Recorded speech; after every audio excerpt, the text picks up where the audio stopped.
everybody. Welcome to Improv FAQ at Length. This is a show where we have longer conversations about improv topics that have lots of questions surrounding them. And we're joined by Matt Naas. Hey, everybody. Yay! Yay! Woo! Matt, thank you for taking time to talk with us. I'm very excited to pick your brain about the topic, which is going to be about pioneering or moving into uncharted territory. I'm not exactly the best, sure of the best way to kind of boil that down to a word or two. But basically, since I've known you, you have been at the helm of a lot of projects for yourself or for the improv community of Metro Detroit that are new styles of improv or projects to get people involved. Yep. And so although we've talked about a lot of them here and there, I just am very curious to get your kind of memory of what you had in mind with each project and moving into each new territory. And just Absolutely. overall philosophy, too. I'm sorry. Let's get into it. Yeah. Well, yeah, we can absolutely get into it. I mean, I think the whole thing is going to be a conversation about kind of show creation. Yeah. Yeah. I think that would be, I always try to think of who's listening to this and why they would listen to it. And if you're sitting out there just being like, how do I get something going? Maybe we can help you in this conversation about like things that I've done in order to get things going for myself. Because as we'll go into it, I don't know how much of my history you want, but like I was never part of a house team until much later in my improv career. So I was kind of independent. And I think that really puts a fire under you to do something. So we can talk about that. I'd love to. I love this stuff. Yeah.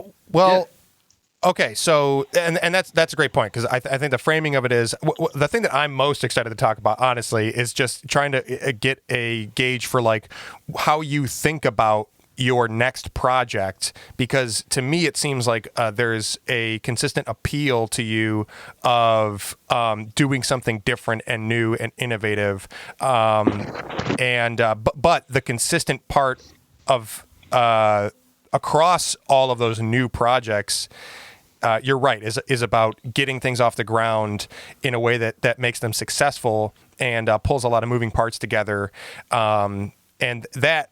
The means of doing that doesn't change, but like the mindset is helpful across, like no matter what show you want to do, whether it's like the most innovative, crazy new thing, or if it's just your own version of stuff that exists. Like those tools are definitely helpful for anyone that's looking to do it.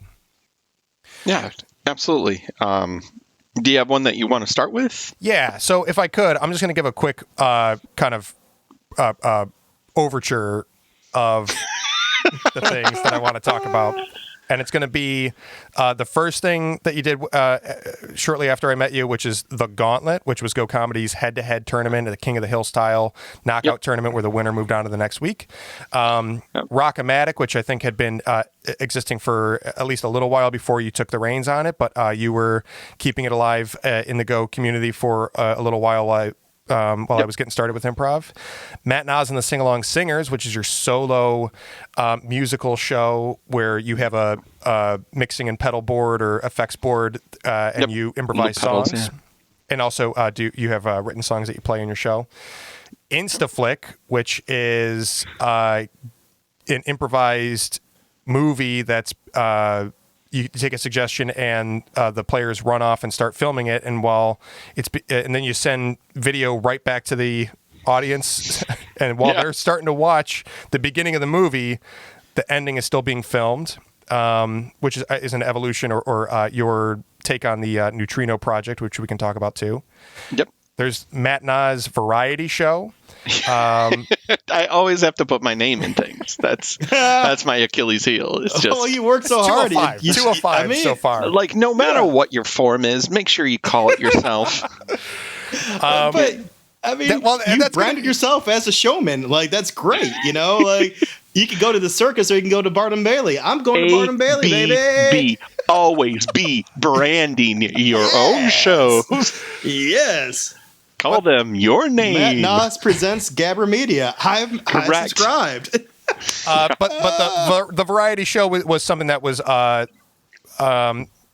maybe not the first of its kind. Strictly Absolutely speaking, not, not at Go, but it was I think the most successful and inclusively successful at Go, as far as I remember, and it was very successful. Yeah, and then Gabber Media, which is your podcast network, which Bob and I both have podcasts that belong to. You have a couple of your own podcasts on there, and Improv FAQ, which at the time of this recording is just getting started in launching as a podcast from YouTube, will eventually be a Gabber Media podcast. So yes. Those are the list of very cool projects that you've been at the helm of that I want to talk about.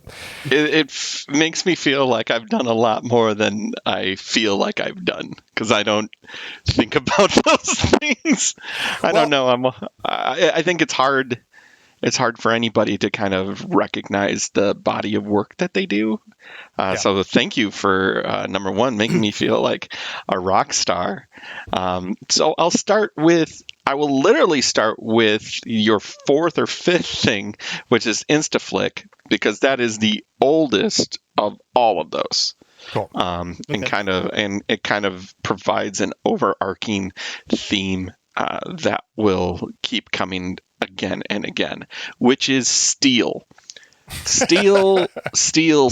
And what I mean by that is, like, the Detroit Neutrino project, Instaflick, which was based on Neutrino out of New York, was called the Detroit Neutrino project, and then when PJ named it Instaflick in order to put it up at Go.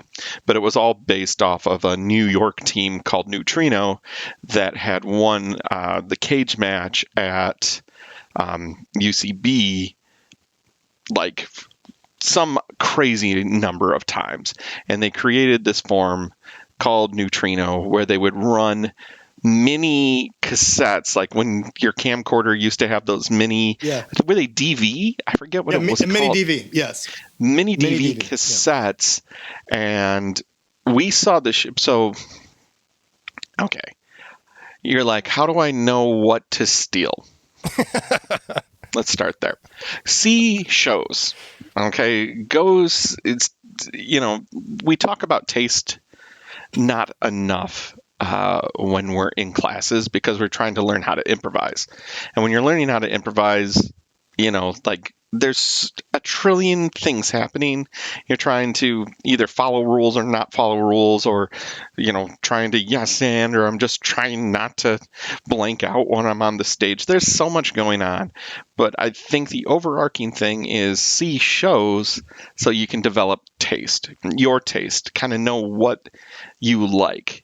Because there are shows that some people love that don't do anything for me, but there's shows that I love that won't do anything for anybody else. And that's good. You need to have what your taste is. So when I was in Second City Training Center after it moved out of Detroit, so I started in Detroit in like 2003. And then it moved to Novi, and we went to the Chicago Improv Festival.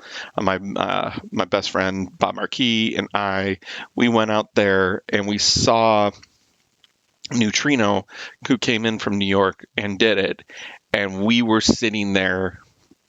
We were done. I mean, like, our jaws were on the floor, and we were like, "How did they do that? We have to figure that out." So Bob had a trip to New York, and he went to the pit and told me Slocum was there, and like all of the guys from Neutrino, they were still doing it there. So he saw them again there, and he went to talk to them, and he was like, "Can we do this show?" And it just so happened that they'd actually kind of licensed the show idea in Chicago, I think Fuzzy was his name. I don't remember.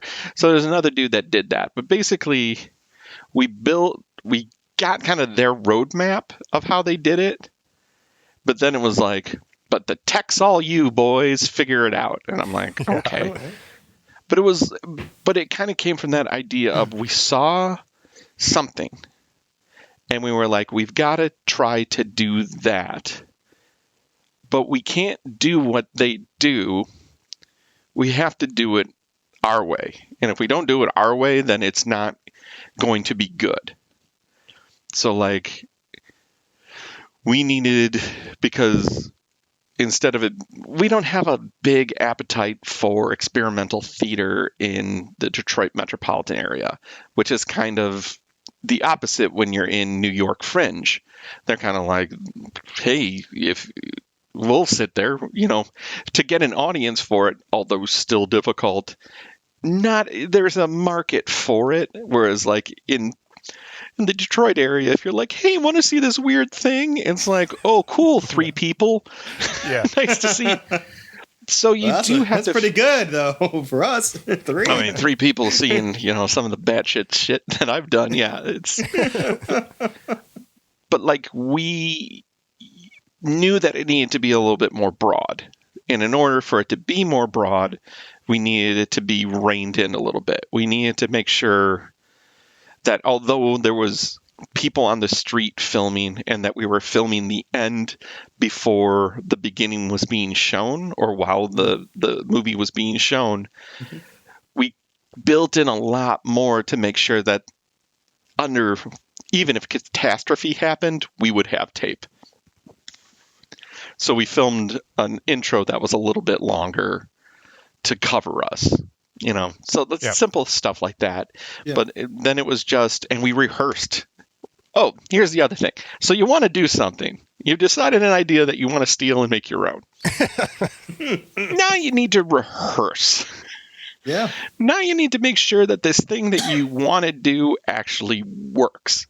Because sometimes there's just things that are good because those are the people who are doing it.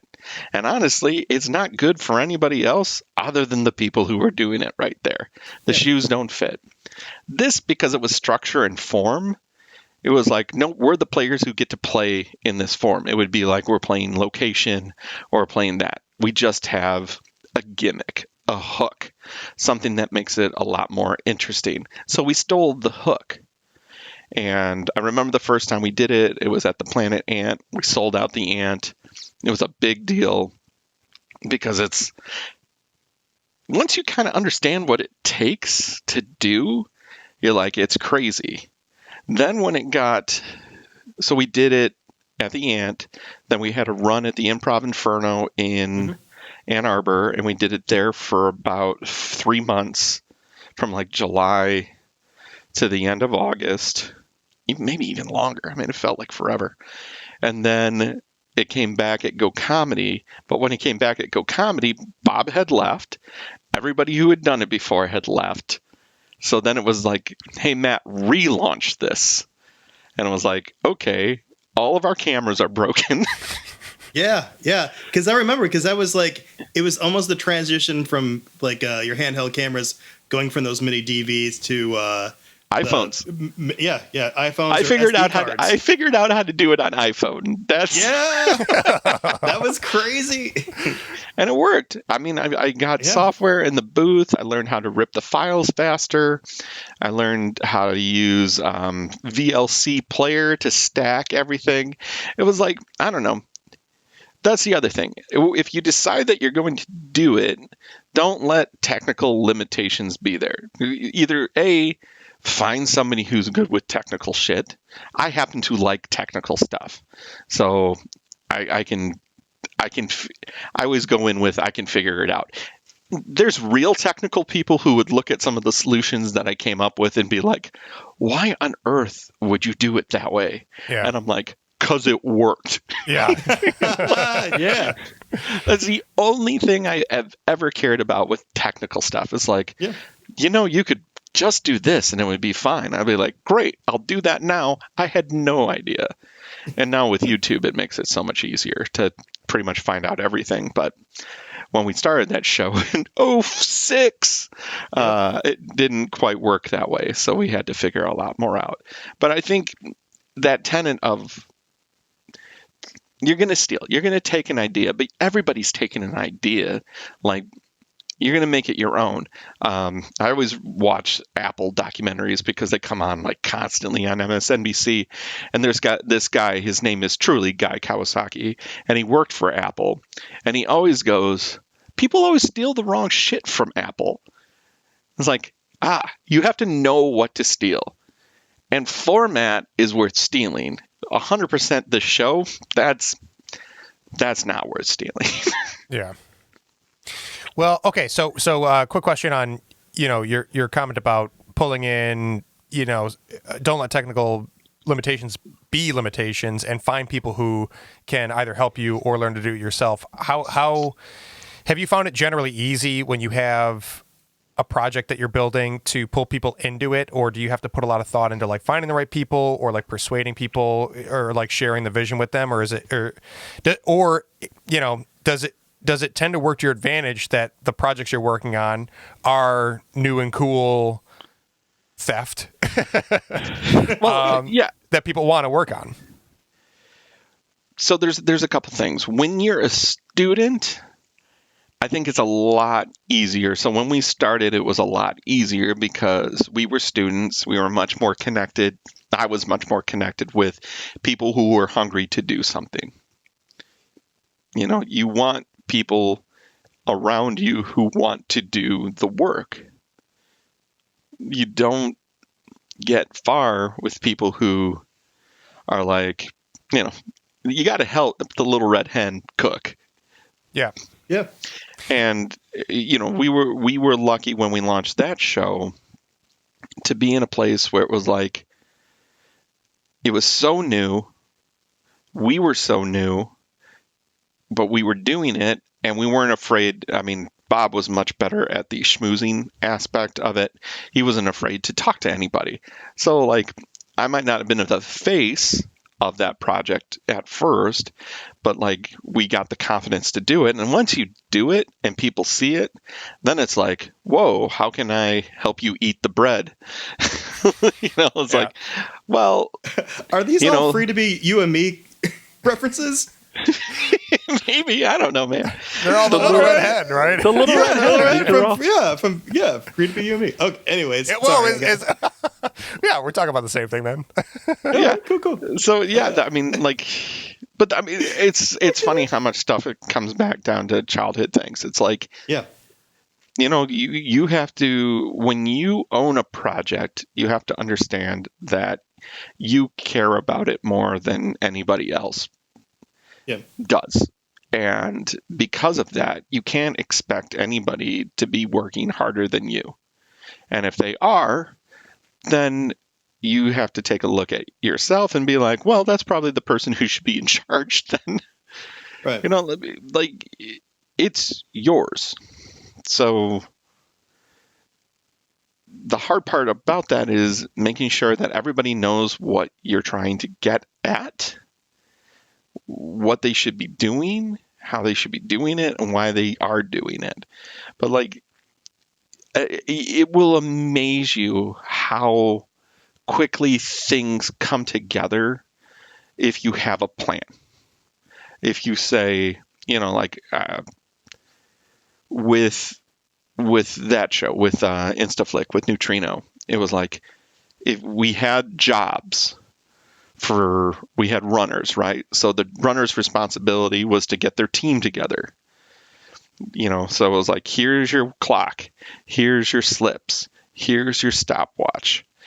Get your cameraman is this person, your cast is this person, get them all together. And then it's like, okay, so now I have 3 points of people who are getting here. Then you're my tech guy, so I'm going to get you over here. You're my sound guy. I'm going to get you over here. You know what you need to do. You know what you need to do. Clear directions. You talk to your camera people. You say like, hey, make sure you do this, you do this. When you end a scene, don't just turn the camera off. Let the camera pan out. And sometimes that happens and sometimes it doesn't. Then you have to re-communicate with people. But Like, if you want to run the show, then you need to run the show. And if you're running the show, then you need to be prepared. Don't show up to something and waste people's time. And if people see that you're no bullshit and you run the show, I mean, it's a comedy show that we're running, so there's going to be tons and tons and tons of, hey, everybody, let's come back. Let's get, all right, that's good time. Good energy. Love this energy. All right, need to, can you do me a kindness? Yeah. Can you do me a kindness? Let's get back into it. Let's do it. Instead of being like, hey, James, shut up. It's more like, do me, all right, everybody, let's get back in here. No, and that's what I always liked about having you as a producer or director. Like, you always had a plan, and you were always open to feedback or questions and everything like that. And you always had an answer or would consider what was being brought up or any concerns or anything. I guess my next question was, do you have any techniques? Because, getting people to come to and participate in the project the first couple weeks is always fun. And, and if there's enough excitement about the project, pretty easy. But let's talk about month 4 or, towards the end. Like, how do we keep this energy up? Like, there's any things you learned along the way that's been helpful? Yeah. Shorten your runway is the first thing. So before you do your first show, you're probably going to have months before the show is up, or weeks, or 7 days or whatever. But like, you're gonna have more. Ideally, it would go something like, I have the idea for the show. I'm either going to pitch it to the theater, and if the theater likes it, then we're going to figure out a time that we can do the show. Okay, yep, I love this idea. We're going to run with it. We're going to put it up May 15th. So now I have that was me burping for the kids. Hey. Okay, so now we have a date when the show is. So hopefully you've already kind of figured out the logistics, but if you haven't, now all of a sudden we need to figure out who's going to be in the show and where to go. I mean, 18 days is not the best for a actual theatrical production, but for an improv show, that's actually a healthy amount of time. With a show like Neutrino, which has a lot of working parts, you're probably going to ask a ton of people, and a lot of them are going to say, I can't right now, but down the road, if you need me, that would be great. So you're going to do your first show, and people are going to be stoked. And if a lot of people come to see your first show, then you're going to have a lot more people being like, how do I do this? How do I get in there? Because you're going to be talking at the bar with people about the show, and they're going to be like, that was awesome. How do I get in on that? And then basically, as some people are like, I can't do it anymore, you bring in new people who want to do it. Also, make sure that your run isn't incredibly long. The longer your run is, the more you're going to, unless the show is just a house on fire and everybody loves doing it forever, 2-month run is plenty. I mean, unless, and we're talking about an idealistic show, not me and my team playing once a month, and I will play with these guys until the world ends because I love playing with them. Like, that's a different conversation. This is, I've come up with an idea for a show. Yeah, don't sign up for 3 to 6 months, my sweet Lord. Now, once you do it, especially if it can have rotating people in it, then the excitement kind of builds and keeps going, because the people who are like, that was fun, but I don't want to do that anymore, that's a lot of work, they go away. And the people who are like, I don't care what I have to do, I want to be part of it, they come in and swap out. And you, as the person who's at the helm, cannot have hard feelings about any of that. Because that's just the nature of the beast. That's just the way that it goes. Yeah. So the way that you keep it fun and relaxed and fresh is, get a bench of people who still want to do it, have your cheerleaders, but also, I mean, and some of it's just your standard old check in with people. How are you doing? Still liking this? Is this a good time for you? Do you need a week off? Do you need this? Like, you know, I don't do that often because often the run of the show is 4 weeks, and then you're so busy plugging holes when you're in charge, trying to make sure that you have a show next week, that you're like, I'm making calls the day of the show to make sure I have actors. Yeah. Yeah. But like that keeps it fresh anyway, because once people know what to do and the excitement wanes, it makes it a little bit more difficult. So for them to be able to tap out and get somebody new in, like, it's a cycle. It just runs through. And then there's people like, I will never leave. I will never want to do anything else. I love doing this, and please let me continue to do this. And you're like, awesome. We'll come back to you in a month. Yeah. I would imagine there's a pretty strong correlation between the more the more difficult it is to produce and execute a show, the less frequently you can do it. The more that you should plan on building your way up to a run, even if it is something that can be sustainable or a permanent production. You have to kind of be like maybe a short run of shows, like a month, or 6 or 8 weeks would be like the longer run of like a sketch show that gets put up. But if you wanted to do something ongoing, you do that initial, and then you kind of do monthly and build your way back up to something. If that's your goal, is to be like, I'll do this for as long as we can, and if we can make it a permanent fixture, awesome.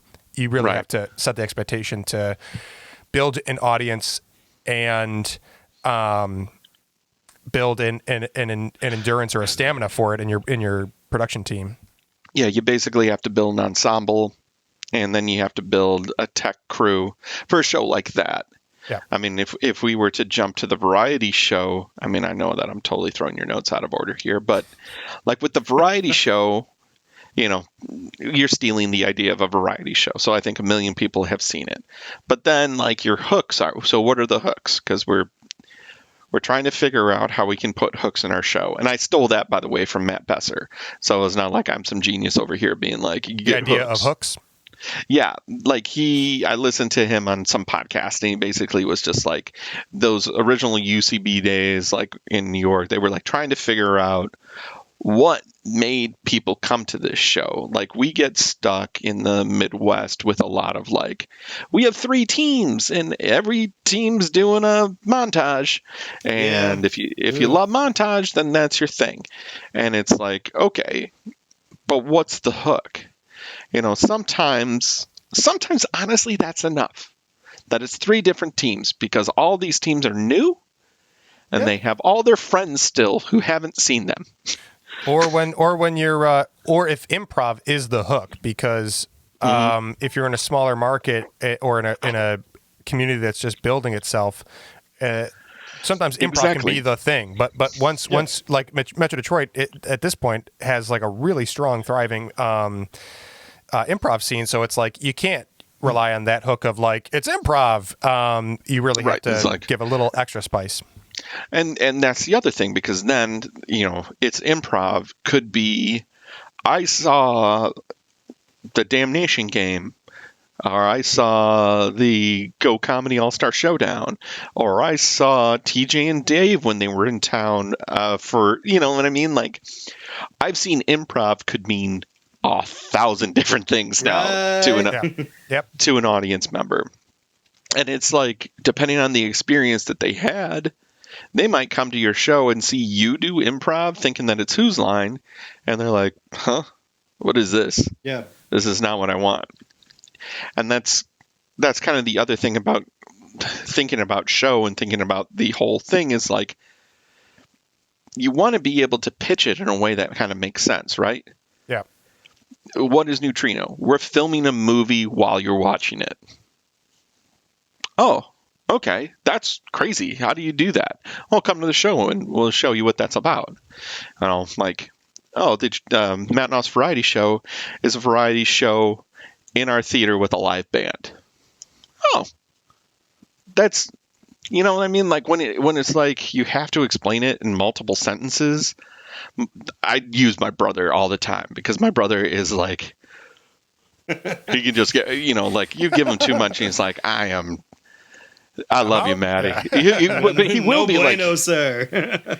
well, he gave me so much static about the variety show. He's like, who's it for? And I'm like, He's so mad. what are you talking about? He's like, is it for you or is it for them? And I'm like, Both. oh, okay. Now I understand. Well, like it took me like 3 months to kind of understand what it was about. Because I did name it the Matt Naas Variety Show, but that show isn't about me. It was more about the acts. Yeah. I put my name on it because I thought that's what you did in showbiz. No, that's a throwback. That's how they do. Like Crest presents, like Right. the Dean Martin Variety Show. Like that. That's old school. That's Yeah. I thought. But again, with that idea of like, your show should serve the audience and it should serve the people who are doing the work inside of your show, right? Yeah. With the variety show, I was very much, I love bits. I love green room bullshit. I like people who talk and they figure out, like I've been around Joe Hingelberg and Travis Pelto enough, and those guys get going and it's like another language is coming out because they just have bits and it's just like 1, 2, 3. And when you get a good one, it's like, oh, I love this. And when you see something that it's just like this much of an idea, but if it was given a shot in front of an audience, it might be something. And that was that was why I wanted to do that show. That was what was exciting from me in it, because I was like, there is so much comedy that I see every day in this space, but there's not a ton of places.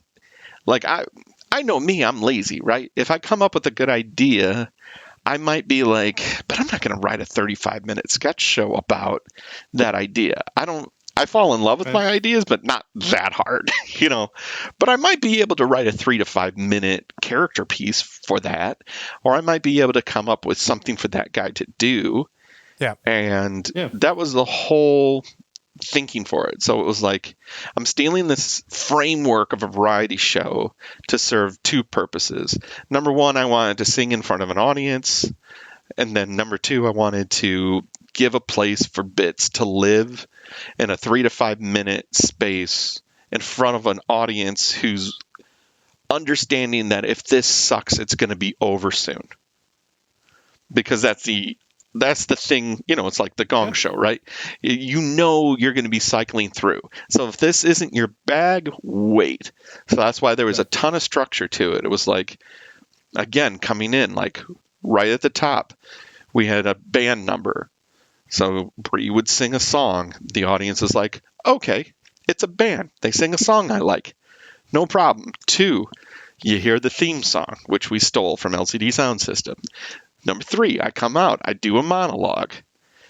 After that, which is like the most sane, easy to understand, digest Hollywood show business thing in the world, I give them the 4th thing, which is the weirdest act of the night.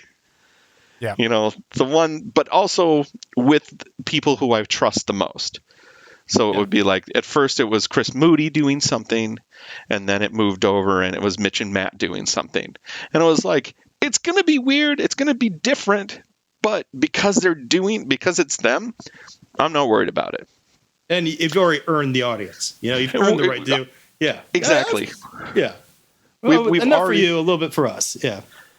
And then it would be like, then it was just like, and then the format of the show as time went by figured itself out. So when we did that first show, that band, and we rehearsed for like 3-4 weeks every weekend, getting together to do that show. Just the band. The day of the show, I'm drinking seltzer water, guys. This is burping up a storm over here. the first time we did it, everybody was coming at 5 for an 8 o'clock show. We ran the tech tops and bottoms, made sure everything was right, got everything set up. The next time we did the same ish thing. Then we did it. Then it's month 6. So now the band's getting together the Tuesday before the show. And we're running it, and then we're showing up early on that Friday for the show. And then it's, well, I can't make it, but I'll be good.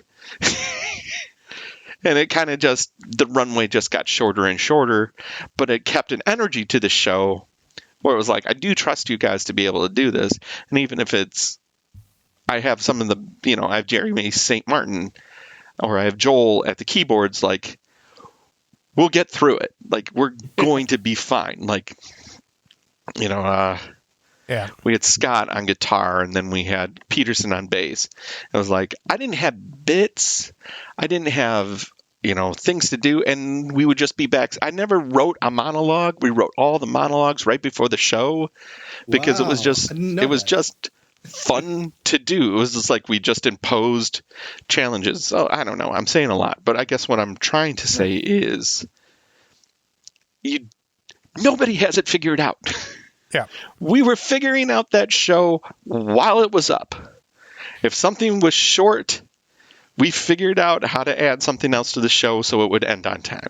If we were running long, we'd figure where to cut. Like, nobody knows. And as long as you don't let the audience know that you don't know, you'll be fine. That's something we should teach people, though. I think people get wrapped up. I think I know this. I'm not the first person to say it, but I think the worst thing that can ever happen to artists is fear, or having fear, because that's what stops you. And it takes a whole bunch of different forms. Oh, I don't know how to do tech. Well, what's stopping you? Fear. What if no one likes this? That's another fear. You got to get out there, like you said, get out there and just do the thing. Especially if a theater is willing to let you put it up. There's got to be something to it. I do have to say that I've been very fortunate to do all the shows that I've done. I think at the beginning it was a lot harder to get shows up. Like, when you have success with something, when something works, even if it's not a knockout of the park, especially if you're in a smaller market in the Midwest, if we're lucky, I was lucky to be in this area to be able to get that many shows up. And I think the quality of them, especially the variety shows, probably a very nice feather in my cap, because we did it for 2 years and all but 2 shows sold out, and each one of those was at over 90% capacity. So we did really well, and that show sold really well. Other shows, not so much, but that's okay. Well, so I'm curious. You got a lot of moving parts in a lot of these shows, and I'm curious, like, 2 things. One, how much having the more people involved in a show contributes to, like, word of mouth and people inviting audience and getting a packed audience. And secondly, like, how much do you think about, like, the community that you belong to and making use of all of the kind of, like, talent that's out there that is just kind of loose, and putting that into a show package with things like the Gauntlet, which as a tournament is going to involve a lot of troops, or Instaflick, which involves, like 15, 20 people, and same thing with variety show. Yeah. How do you think about that as like a tool for getting audience, and also as a way to be a beacon or a lightning rod for the community talent?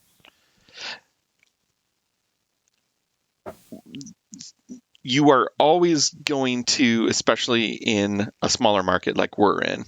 I mean, I love this market, but, like, come on, let's be honest. It's not Chicago and it's not New York, and that is good because we need to be us. That being said, new people always have friends who will come to shows. True. People who have been doing it more than 5 years have friends who are right next to them on stage. Yeah. And that's just the simple facts. And I think, like with the variety show, I mean, placement is everything. Friday at 8 is a much more accessible date and time than a Thursday at 10 show. Thursday at 10, you're going after a completely different audience, and sometimes they're going to come and sometimes they aren't, but they're more than likely going to come for a newer improviser who's in their 20s than a seasoned 30-something-year-old improviser, and certainly not a gangly 40-year-old improviser that you got over You're here. almost dust. Yeah. My joints!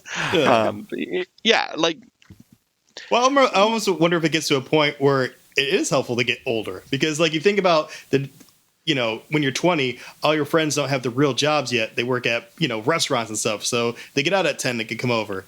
And, you get into your 30s and your 40s and your 50s, you're working your career, hopefully, or whatever, or your friends are, and they have to be in bed by 10. And then you get to your 60s and, you're retired, and I think it's game on. I can't wait till I get to my 60s. That's what I'm saying. I'm going to be crushing. Yeah. Well, I mean, it is always, who comes to see shows, right? True. A Friday 8 o'clock audience is a lot different than the Thursday 10 o'clock audience. Yeah. So you need people who can pull friends. But I also think, and this is something that, I think everybody gets stuck with, is how do I get people to my show?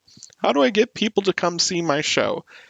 Well, there's the curt answer, which is, if your show was good, people would come, which is a terrible answer, because there's plenty of great shows that nobody sees because nobody knows about them. So you start thinking about, how are we letting people know about our show? And this is something, talk about fear. I get stuck in this one all the time, like with the podcasting and things like that. It's easy to kind of get caught with this one because you feel like, well, the show should be the draw. And it's like, you don't have a name yet. Yeah. Like, I put my name on everything in a way to brand myself. So that was like, hey, Matt Naas does this, Matt Naas does this. These are cool Matt Naas things. If you like that, then you like my sensibilities, and you're probably going to you like this thing. Yeah. And I think that's fair. I think that another question would be like, if you have a good name and a good hook for something, like Instaflick is pretty self-explanatory, and regardless of the inspiration from, or the stealing from Neutrino, it's like okay, that as a concept is self-explanatory in a one-word sell, right? But when you do have like a variety show or something that's more generic, or not as high concept, I think it's totally fair for you as an established producer in the community to put your name on it as a way to let people know what to expect and to get people excited about it. And I think it would be underselling yourself to say that isn't a smart idea. Any ego or self-branding aside, is because good for the show, good for the community to have that. Because I know for a fact, if in Chicago Mick Napier did a variety show and it was the Mick Napier variety show, people would just come because what is Mick Napier doing? Yeah. I mean, even a clearer example is like if it was Lorne Michaels laughing instead of Ronan Atkins, like if it was Lorne Michaels is doing laughing, I'd be like, he's doing laughing? Well, I'm gonna watch that. That's weird. Right. You know what I mean? Because it's like, okay, well, this is the comedy god from the Great White North. Let's see what he has to offer. Well, I also think it's part of the responsibility of the cast to also promote. So to answer your question, James, when someone asks like, how do you promote these things? Most of the time I just answer, you already know, because you do that whenever there's a Colony Fest or a bits tournament. Matt's a great example. Like, yeah, he's built a name, he puts in the effort, but he is really diligent about the promotion stuff. He just doesn't do like a Facebook post and like, that's me, or Right. expect the theater to put out a commercial or anything. He is out there. You will not miss a Matt Naas show or podcast. could. It is. I mean, but you have Yeah. to do that, Matt, because you know You do. I'm your friend and I see most of the stuff you post. But if you didn't do it as frequently and stuff like that, I might Yeah. miss it because the way these Well, that's the these thing, things is are that set up, there's these so- platforms, you know. There is so much entertainment and there's so much to see. And, you know, like, I mean, on a Thursday night, you could go to 3 different, or a Friday night, you could go to 3 different places and see 3 different shows, or 4 different places, depending on if it's an AWOL night. You know what I mean? Yeah, like, yeah. there's a lot of choices. So I think that comes back to, like, what's the hook? What is your thing? Like, I think AWOL has a great hook with, Oh, yeah. this is our once a month thing. And these are teams that you don't always see all the time. These, you know, so you're going to get the AWOL team, but you're also going to get Garrett and Brian playing together, who rarely play together. You know, you're going to get, there's different hooks in, and I think that's brilliant. I think I love that stuff, and I love indie shit anyway, so Yeah. I'm always a big fan, you know. But I feel like it isn't enough just to have a show, and having a show is hard. Yeah. But it's like, you know, when I think about what you did with the Elastic Time Cannon, James, like, that is not, Yeah. number one, not an easy show to explain. Not an easy show, but, like, once people came and they got it, they were like, that's cool. I really like that. I'm sure you had a lot of people come up to you after the show was done and be like, how could I be part of this? Or how did you do that? Or what's the form? Or could I, you know, like, I'm always willing to try a different form anyway. So it's like, what is that? Yeah. It's very interesting. Yeah, and for me, that was like equal parts a personal challenge for myself, and again, kind of borrowing or stealing ideas, where it's like what I wanted out of that as a personal challenge, directing and creating a show from scratch, was like, okay, can I build something that demands rehearsal and is high concept enough to be equally as impressive as it is funny, and that came from inspiration from shows like Improvised Shakespeare or from Trigger Happy, which are these like highly conceptual shows that demand rehearsal, because you can't just jump. Well, I don't want to say you can't, but like it would be silly to think that just anybody could go do improvised Shakespeare the way that company Right. does Absolutely. it. Yeah. Or Absolutely. for Trigger Happy, a show where they use a kind of secret language to trigger events amongst the cast that seem like out of nowhere to the audience, but are internally tracked by the members of the show. That's what I wanted out of that show as a director, as a project like that, to build a show. But I also saw in the community a bunch of restless improvisers who were pouring all their energies into multiple teams of combinations of the same people, and I wanted to pull those in and apply that energy in a more focused way. And so I'm curious, like, because things like the Gauntlet, things like I said, like Instaflick, Matt Naas variety show. You said, like, for the variety show, you're like, the community has a bunch of bits, and can we get that as a showcase on stage? And then maybe that'll also take us to for Gabber Media. Like, you're like, how can we push into the next frontier and use something that people are interested in doing anyway, and elevate it in an organized way that is satisfying to you as a producer to push into new territory, but also utilizing talented people and their endeavors in a organized way. Yeah. I know personally that if I don't do something creative, I'll die. Yeah. You know, like I'm done. I mean, it's not this. The idea of me being, you know, that childhood dream of being like on a comedy show, probably not as real as I can do a comedy show. You know, like the idea as a child to be like, I'm going to be on Saturday Night Live, probably not as real as I can do my own shit over here. Yep. And I can make it as real as I want it to be. And will it be that? No. No. And is that okay? Yeah. Yeah, it's great. Not everybody gets to be there. But not everybody gets to be here either. You know, like we always like just because they aren't the same doesn't mean that one's more important than the other. Like it's more about how important it is to you. Like if I can't do the podcasts, then I'm going to be missing something. Like right now with the quarantine, you know, we're giving each other some space on Transmissions from the Dark Side, which is a podcast we do where we watch anthology horror and then just kind of recount the episode and crack jokes. I mean, it's a pretty simple format and we love doing it. But it's like right now doesn't feel like let's watch bad TV and make fun of it time. You know, like we're all kind of like, I kind of just want to be home right now and be home. But something like Roach Coach, where we review a new metal album every week, and we have a fan base that's still very much active and wanting to be in contact with us. We're still international going. International, baby. Yeah, that's awesome. That's incredible. It's wild. I shipped a shirt to Italy, to literally the city that was having like the hugest outbreak. It took him like a month to get the shirt, but he was like, I love this so much. I'm like, well, we love you. We love you so much. I know it's adorable as it is. So, or were you in the middle of a train of thought there, Matt? I probably was. I think the main thing is that it's... I'm a little DIY.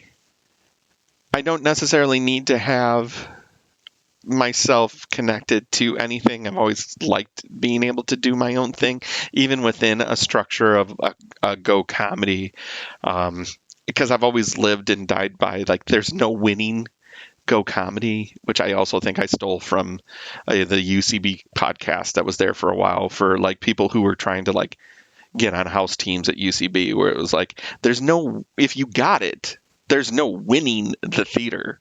You know what I mean? Like, there's no... Right. You got there, that's great. Then it kind of becomes like, what's next? You're like, never done. Yeah. Well, so and what does the in between time look like or feel like for you, Matt? Like when you're going from like in between variety show to deciding to launch Gabber Media, or going from one troupe to the next. Earlier in your improv career, like there's all sorts of things that I'm sure play a part. Obviously, things like job and family and getting married, having a kid, is like, those are obvious things. But like, what's the kind of like consistency among your state of mind in between each project and figuring out how can you use your resources right now to do the next thing? I would say that, like, at the beginning, I didn't understand how good I had it, because when you're a student surrounded by people who have the same wants, and that are willing to do things that are like a little bit out there, that makes it a lot easier to connect with people. Whereas, like, the longer that you do it, everybody gets, at this point, that I would be like 16 years into this, which is absolutely insane. That doesn't seem right, but I think it is. Yeah, man. Jesus. It's more because I'm not teaching. That's one thing. Like, if you have the ability to teach, then you're usually around students who want to do things. And a lot of my first opportunities were given to me by teachers, especially in smaller markets, because, the teachers actually perform and also show up to do the classes, compared to larger markets where it's like very tough. Ben Schwartz isn't teaching at UCB. You know what I mean? Yeah. But it was like PJ would teach for a very, very long time, at Go. And same thing with Margaret at the end. Like, you would see Margaret on Monday, and then on Saturday, who's teaching that class? Margaret is. And Margaret, if there was an opportunity that she was like, yeah, I think they would be a good fit, I mean, a lot of opportunities came that way and still come that way. I mean, it's, That's kind of the way that it's worked around here for a long time. And that's been great, whereas like if you're in a larger market, I think your work has to be outstanding. I think you have to be able to have that kind of, especially when you don't get onto a house team, the ability to put in the work at indie houses and indie theaters and put up shows of your own and do your own thing and gain the following, because it's like, it's all there. It's funny because we were talking about Middleditch and Schwartz before this started recording, but I take a look at that and I'm like, I think they were the first to really crack accessible long form improv on film. Yeah. Because I've even seen TJ and Dave on film, and it wasn't as good as Middleditch and Schwartz. And seeing that, I know that we're going to start seeing people taking things from that show to make better long form improv video content. Yeah. And I feel like reading about what went into that production for them, a big mission statement for them is, again, about the community and breaking the seal on something. Because, for you, Matt, the things that you've done, there's more. I feel like Rock-O-Matic, which I know wasn't your invention right. of a show, but something that you led the charge for a while. Yep. I feel like having that presence kept the musical improv door open. Things like the variety show, I feel like there's more variety show pitches or content that are being putting up by people, and I feel like things that you do break the seal.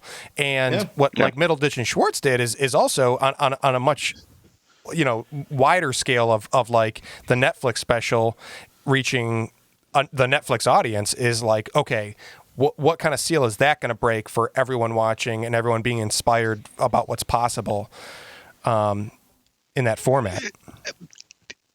It shows that it can be done, right? Yeah. And that was the purpose of the variety show in a way. It was like to give, you can talk about, what Julia and Nicole did, mutual friends of ours, who did a forensic retelling of The Parent Trap, the 1990s remake with one Lindsay Lohan, and retelling it in a more forensic style instead of a debate style forensic. I always put debate and forensics, but it's just like, on paper, a very difficult pitch. I would say, we're going to retell a story that already exists. All right, why would I care about that? And we're going to do it in this style. Huh? It's like, oh, his name is Alexander Hamilton, and we're going to wrap his history. No, thank you. But, you know what I mean? On paper, I'm not seeing... Excellent point, yeah. On paper, I'm not seeing that show, but if you can find a way to get proof of concept, this worked. Yeah, the reaction, history and hip hop infusion is much more of a shorthand concept after Hamilton, and people do say that they're like I want to do a show kind of like Matt and I's variety show, but my take on it is this, and so proof of concept goes a long way for whatever comes next. And we look at the shows that that show ran for 2 years, so out of that show we had the Fjord twins go from a sketch that was in a sketch show probably a year and a half prior to the variety show even coming about, that then became its own show, which became kind of its own mini world inside of the theater with the Fjord twins. And then you had Jacob's Blackouts that he wrote that became, Birth of a Hoe-Ass Nation. We had what Julia and Nicole did that became their whole thing. They haven't done it in a while, but like the show lived on in New York, and I think 4 or 5 years. It's crazy to track when the first thing was, and every time we put it up again, just to see how long it's going from that birthplace of an 8-minute slot in that show. Yeah. And nothing made me happier than I can say, 5 written shows came out of that 2-year run, and each one of those shows was worth seeing, highly enjoyable, performed well at the theater, made money for the theater, gave artistic freedom to the creators, because when the audience does this, nothing else fucking matters. Like, what are we talking about here? Yeah. Yeah. You know, like, I'm doing this because I want to get appreciated. You know, like, there is a part of that. Like, you know, I don't do it just because I want to be obtuse. I'm not that good of an artist. You know, like, I want to do this for, you know, like, I do get something out of an audience enjoying something. I also get something out of an audience watching me lose my mind. Yeah. But I like pushing myself that way. But when I'm like right now, I mean, from a difficulty standpoint, I have not been able to break the seal on the podcast wider audience thing. Roach Coach is easily the most successful thing that I've ever been a part of, which is amazing. Lauren Kozlowski and Jennifer Sosha are my teammates on that, and Lauren heads the charge really, really well. Jennifer, I never call her, I always call her Jen. Anyway, but like we have a thing and people respond to it and it's great. But I don't know how to currently today, that show, to be honest, is between 300 and 400 downloads an episode. Which is great, yeah.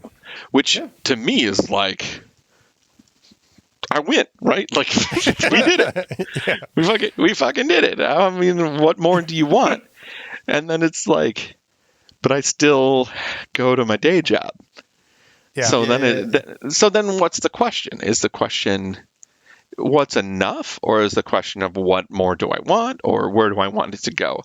And that's kind of where I'm at right now, because I've been lucky enough to do a lot of the things that I want to do, but I haven't been able to turn that into the money.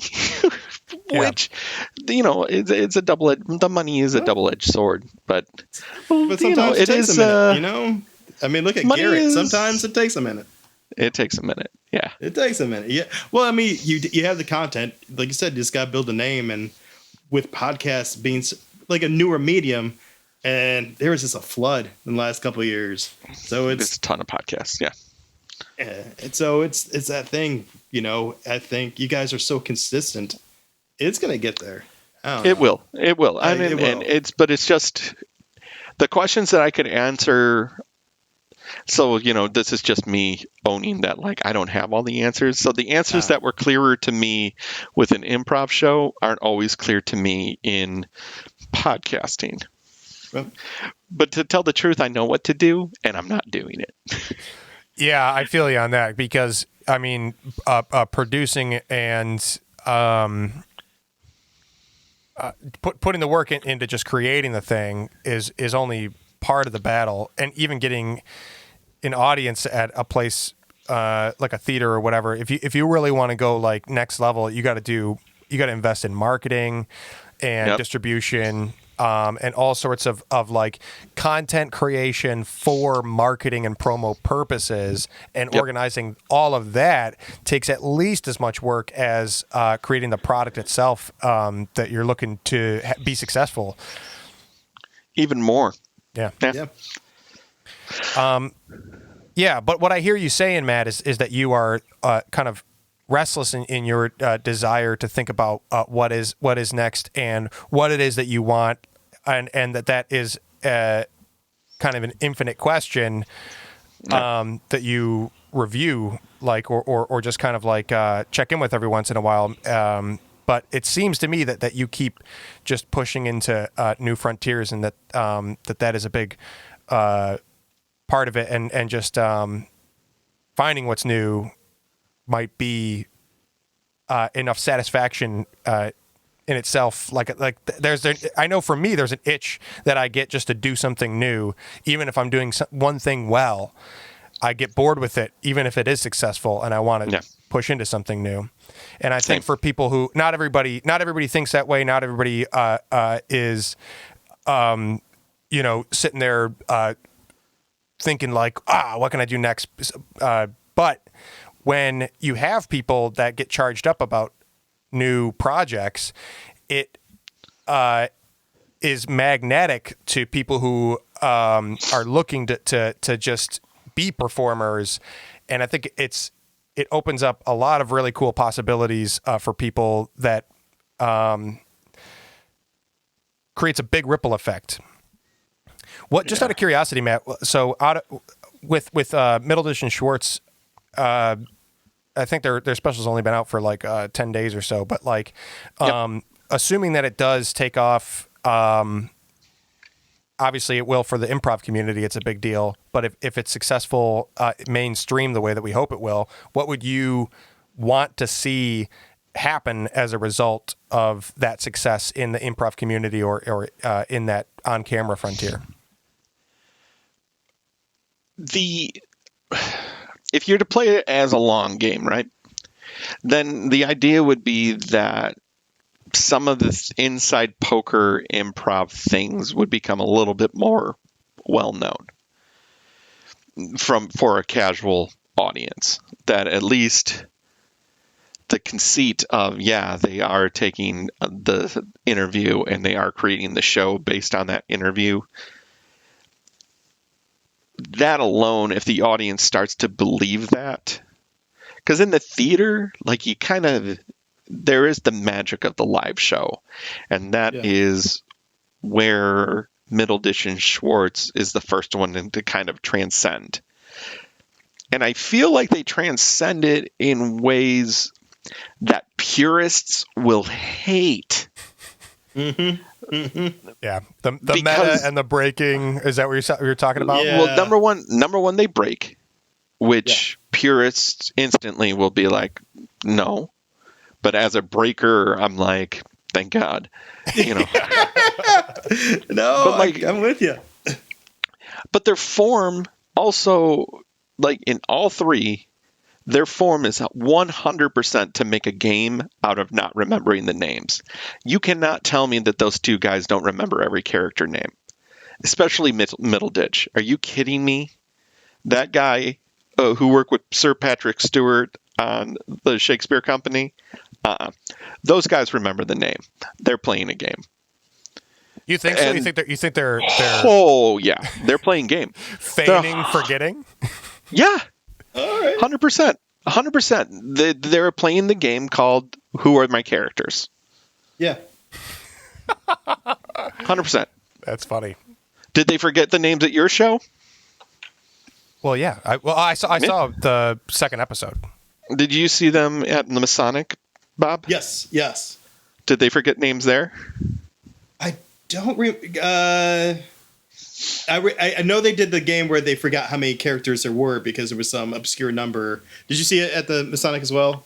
I did not go. Okay. So there was a talk like, we're going a backstory of one of the characters that was in one scene. The backstory was they have gotten there because it was like a bachelor party type situation, and all his 7 friends who happened to be Italian were in the other room. Yeah.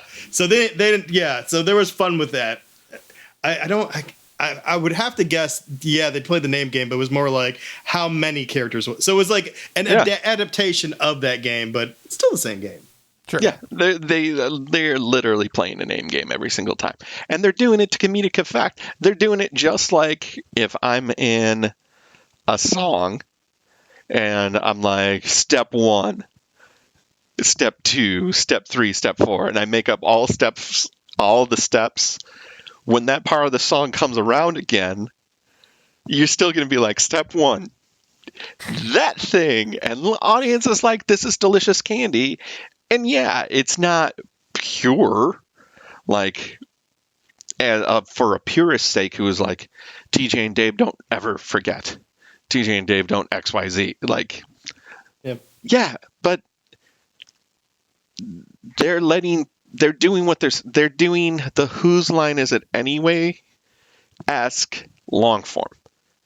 It's filmed like Whose Line. Like the breaking in the inside. Am I this guy right now? Like the things that they're saying to each other literally help non-improvisers know that they're improvising. It's like, and I think it's because it breaks the seal on it. You're going to see that stack, but eventually I could see it getting to like where you could film.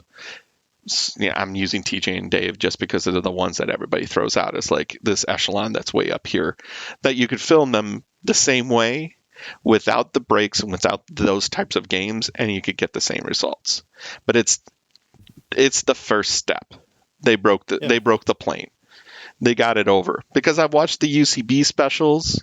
I watched, the one that was on AMC. I've watched on YouTube, and I've watched the one that they did for like their 10th or 20th anniversary or whatever. And for me as an improviser, I loved them, but other people would watch them and be like, "What's going on?" Man, it's interesting. I feel like first, I mean, I like the theory that they're leaning into the forgetting, but I personally don't think that is 100% what's happening. I think it would actually be unfortunate if it is, and fine. It's like you said, as long as the audience is clapping and it opens up real new possibilities for long form. At the end of the day, it's a good thing, no matter how the sausage is made. However, I think that those things are really instrumental in why that long form process translates to off screen. Like you said, it's an accessibility point for the audience to remind them how they're improvising, or the fact that they're improvising. So I definitely agree with you there. I think that it would be, I don't see the purpose in capturing flawless improv on screen, because it's like, why wouldn't you just write and produce it? It's like if you're not going to see some of the strings, or like Pete and I, when we do our duo, we simonize, and we do the first scene and then the second scene, and before we add a new scene, we revisit scene 1 and 2 and 3, and then 1, 2, 3, and then 4, and blah blah blah. And so we play around with the order in which we revisit scenes, and we know that we're going to fuck up at some point, and that is a recurring thing that happens in our show. But it's genuine when it happens because the thing is hard. And I know that right. that Thomas Middleditch, being improvised Shakespeare, has had more juggling to do with tracking information than his show with Ben Schwartz. But I also know that I feel like, maybe regardless of whatever they're doing, I think that type of element in an improv show is more appealing to capture on camera than if that stuff is absent, because then it's like, I didn't see the thing that makes it what it is, which is the risk of failure and the player behind the character. Let me flip it then. Now that I've said it out loud, and I don't know if I like the way it fits. Okay. Okay. What I think they're doing, I do think they're playing a game with names. Totally. And I do think that they're playing it in the same way that you just described in a Simonize. But because it's just the two of them, if one of them walks into a scene cold without a hardcore physical attribute, like the braids on whatever that girl's name was, Claire or whatever it was. Emily. What's that? I think it was Emily. Emily, yeah. Yeah, Claire was the quiet one. Yeah. I think. Yeah. No, that was No, we're playing a game. Doing the game. Great. We're doing the game. That was Randy. Randy. Yeah, it's Randy. Randy the girl. Yeah. Yes. But like that type of thing where they're like, we're gonna do more names in a 2-person. We're gonna do as many names in a 2-person as we would in a improvised Shakespeare, to purposefully challenge themselves, to push themselves to the outer limits on it. Yep. And then have the agreement between, like, if you don't know, you're gonna have to ask. Yes. Yep. No, that's interesting, because to me it's like, I think that's what it is. and and like you said, purposely doing it because it's also that device, kind of like when we do sentences, like because the audience is sitting and watching and they don't have to really track more than just what's going on. They have that advantage, and it's almost that, oh, I know before you do thing, which and they that's delight very, in. Oh, people love and you that win both shit. ways, right? Yeah, you win on yeah. So you win it's- on them recognizing, and then you Yeah. win on the people who were like, I fucking didn't know either. I think there Thank was you. even one of the scenes where an Thank you for audience member telling screamed out me the your name. name again. Yeah. Wasn't there a scene where someone screamed out the name for him, like, "Oh yes, thank you, Yes, so-and-so." yes, there was. So that kind of reaction, if you can get that at home as well, like that pulls them in. That's their hook. That's that thing. Yeah. One of their many hooks. Yeah. Huh? Well, so maybe to kind of bring it home here. Either way, I think that in the theme of our conversation, the idea is that if it became easy for them, that they would purposefully make it harder on themselves to keep that same challenge level. And like with these shows, I think that's the same spirit that a lot of improvisers thrive on, which is that, like, I'm not looking for it to be easy. I'm not looking to conquer something. And if I do, I'm going to move on. Like, improv is like a rush for a lot of people, or like, where it's like, you're in free fall, and as a student, that first improv high you get is something that you're chasing for. I guess I'll just speak for myself. I imagine the same is true for you guys. You chase that for the rest of your improv career, and if you conquer a game or a form or a show, then great, and you'll do it once in a while if it's still fun. But then you look for the next thing to get you as excited as you were when you first started. Yeah. Yeah, well, I'm like you. I'm restless. Like, I think sometimes I sabotage myself from having some success with some things so that I don't get locked into them, which isn't the best thing. Yeah, that's not a good one. I need to figure that one out with some therapists. But I feel you, man. I think I'm the opposite of you two. I'd rather do the same thing and perfect it. I'm like that dude with the sushi. Like, I am going to make the best sushi. I know I do it well. I do it well enough to get an applause, but oh man, I could do it better next time. Yeah. Shit. Well, if I cared about getting better, then I'd stop improvising right now because I'm terrible at it. Stop. Still fucking terrible at it. Yeah. I do love it though, and watching Middleditch and Schwartz definitely makes me want to perform again, even though I'm nowhere near the theater that can open.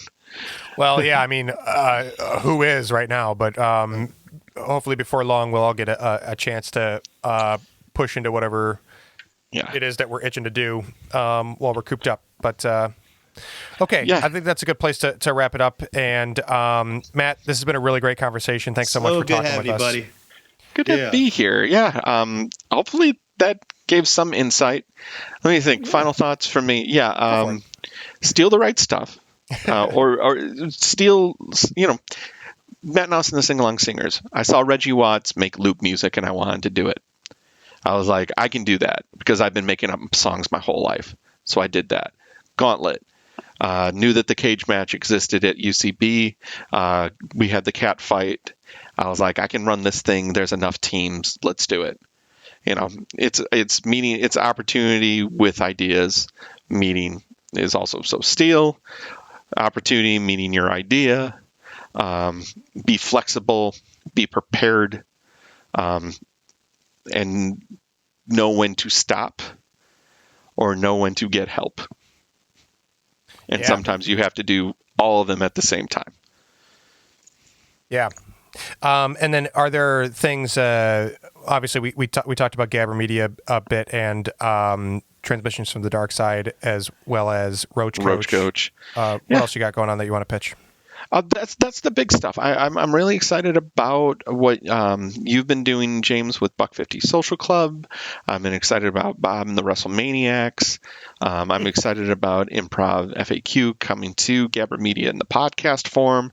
And, I just feel like the podcasts that have cracked are either with names, like are NPR produced, but there hasn't been hundreds or 50s of smaller podcasts that have really been able to figure it out. Like there's been niche podcasts, storytelling podcasts, true crime podcasts that have been able to cross over. But I still feel that this medium is new. I still feel like this medium is exciting. I'm loving that you're doing this over Zoom, because I feel like if you've got good video editors, you can find good content within this to put up on different platforms. Because that's the thing, is just trying to meet the audience where they are is the nice thing about the internet. Like, there's going to be somebody who wants to hear all hour and 15 plus minutes of this because they just enjoy the whole damn thing. But then there's somebody who just wants the 1 minute version of this conversation, and that's what they get from Instagram. And it's like, how can we meet the audience in the right place with the right information? Because I'm like, everybody should listen to the podcast. But the truth is, not everybody wants to listen to the podcast. And some people want to watch it on YouTube. And some people just want to watch the highlights. And some people don't care really about the podcast. They want to know how you made the podcast. It's like, oh, Jesus. Okay. Well, I never even thought about that because I got caught up on making the show. Yeah. Yeah. The other thing about the internet, too, is that the reach for guests, you and Jen and Lauren are able to do Roach Coach remotely.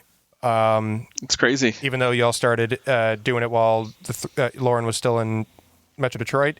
And I mean, being able to do this, create this podcast or the podcast version of Improv FAQ with Bob and be able to reach different guests is like a whole new possibility that I think is normalized, where it would be like kind of wonky to have we were talking about this too earlier, is like the Zoom call or the Zoom audio. But like now it's like, okay, again, proof of concept. Right. Proof of concept is like, it works. And so I'm excited. And the thing is, if the content is good and exciting, then that's all you need. Like I'll listen to anything if it's interesting. Yeah, totally. And you'll struggle through it. Yeah. Okay. Well, again, really great conversation, and thanks again for joining us, Matt. It's been a blast. Yeah, great to see you guys. I love you both. Congratulations, and if you keep me going, I'll go another 20 minutes. So probably should stop. Well, we're hoping to make the rounds and do we'll hopefully have you back as a repeat guest. So yes, there's a lot of stuff that we didn't quite get to that I would love to open up. Yeah, I felt like I got stuck in a lane, but I think it was the right lane to get stuck in. So. Totally. Right. Yeah. Okay. Thanks again. We'll catch you next time on Improv FAQ at length. Yay!